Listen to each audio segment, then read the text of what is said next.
Students, हमने last lecture में organic chemistry में प्रिपरेशन ऑफ एल्केन्स कर रहे थे। प्रिपरेशन ऑफ एल्केन्स करने के बाद हमने उनकी केमिकल रिएक्शंस भी डिस्कस की थी, जिनमें हमने सब्स्टिट्यूशन में हैलोजिनेशन और उसके बाद में मतलब उसके जो प्रोसेस होते हैं chain initiation, chain propagation and chain termination, ये सारे प्रोसेस कर लिए थे।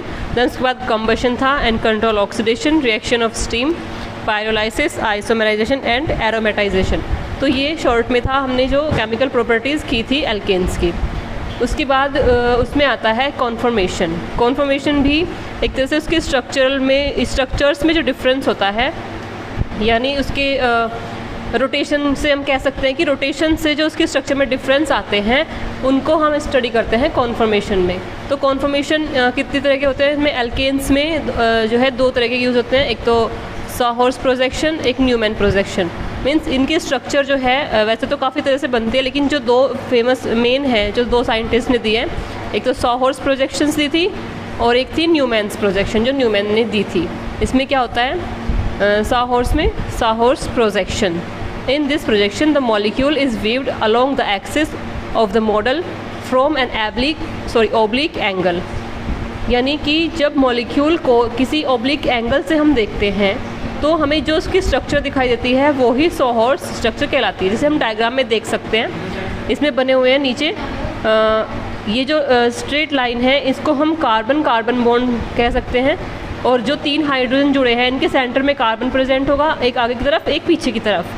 तो एक में तो जो है हाइड्रोजन सेम अलाइनमेंट में है और दूसरे में उनकी पोजीशन डिफरेंट हो जाती है, यानी वो 180 डिग्री रोटेट हो जाते हैं। तो यानी इसी बेसिस पे इसकी दो तरह की स्ट्रक्चर बनती है, eclipse form and staggered form.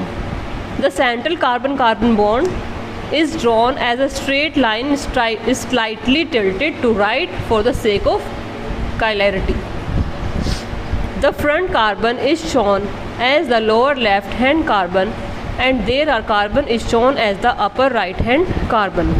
ये समझ आया आपको? आप स्ट्रक्चर में देख के आपको इजीली समझ आ जाएगा कि किस तरह से बनाया गया है। उसके बाद न्यूमैन ने क्या बोला था, in this method the molecule is viewed from the front along the carbon bond axis। The two carbon atoms forming the sigma bond are represented by two circles, one behind the other, so that only the front carbon is seen. The front carbon atom is shown by a point, whereas the carbon further from the eye is represented by the circle. Therefore, the carbon hydrogen bonds in front of carbon are depicted from the center of the circle, while carbon hydrogen bond of the black carbon are drawn from the circumference of the circle at an angle of 120 degree at each other। यानी हम ये कह सकते हैं कि इसमें एक circular shape बनेगी जो न्यूमैन्स प्रोजेक्शन है, और सिग्मा बॉन्ड जो है हमें स्ट्रेट, उसमें तो क्या था हमने स्लाइटली वो ओब्लिक एंगल से हमने उसको सीन किया था सॉहॉर्स प्रोजेक्शन में, जबकि इसमें हम स्ट्रेट इसको देखेंगे बिल्कुल फ्रंट से, और फ्रंट से देखने पे हमें कार्बन का बॉन्ड हमें दिखाई नहीं देगा, हमें सिर्फ कार्बन हाइड्रोजन बॉन्ड ही दिखाई देंगे। जो फ्रंट वाले कार्बन हाइड्रोजन बॉन्ड है वो हमें बिल्कुल क्लियरली दिखाई देंगे, जबकि पीछे वाले जो हैं वो स्लाइटली कवर्ड हो जाएंगे, तो इसलिए हमें वो पूरे दिखाई नहीं देंगे। तो इस तरह से इसमें से हमें क्या निकाला था कंक्लूजन, कि जो कार्बन हाइड्रोजन की जो एंगल होता है वो 120 डिग्री का होता है। इस तरह से अगर उनका रोटेशन होता है 180 डिग्री तो सारे के सारे हमें शो हो सकते हैं। इसमें होता है स्टैगर्ड फॉर्म, और अगर सारे के सारे एक दूसरे के पीछे छिप जाते हैं, यानी एक ही एंगल पे 0 डिग्री एंगल पे अगर प्रेजेंट होंगे सारे, तो वो होगी एक्लिप्स फॉर्म। अब इनमें एनर्जी की बात आ जाती है कि जो स्टैगर्ड एंड एक्लिप्स फॉर्म होती है इसमें एनर्जी किसकी ज़्यादा होती है।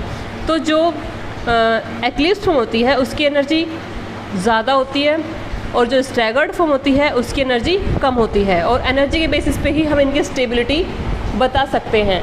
तो जिसकी एनर्जी ज़्यादा होती है उसकी स्टेबिलिटी अल्टीमेटली अपने आप ही कम हो जाती है, क्योंकि ज़्यादा रिएक्टिव हो जाता है हाई एनर्जी के साथ कोई भी मॉलिक्यूल, तो उसकी स्टेबिलिटी अपने आप ही क्या हो जाती है, लो, यानी higher energy lower the stability. ऐसे ही इस तरह से हम कह सकते हैं कि स्टैगर्ड फॉर्म जो है ज़्यादा स्टेबल होती है और एक्लिप्स फॉर्म जो है वो कम स्टेबल होती है on the basis of energy.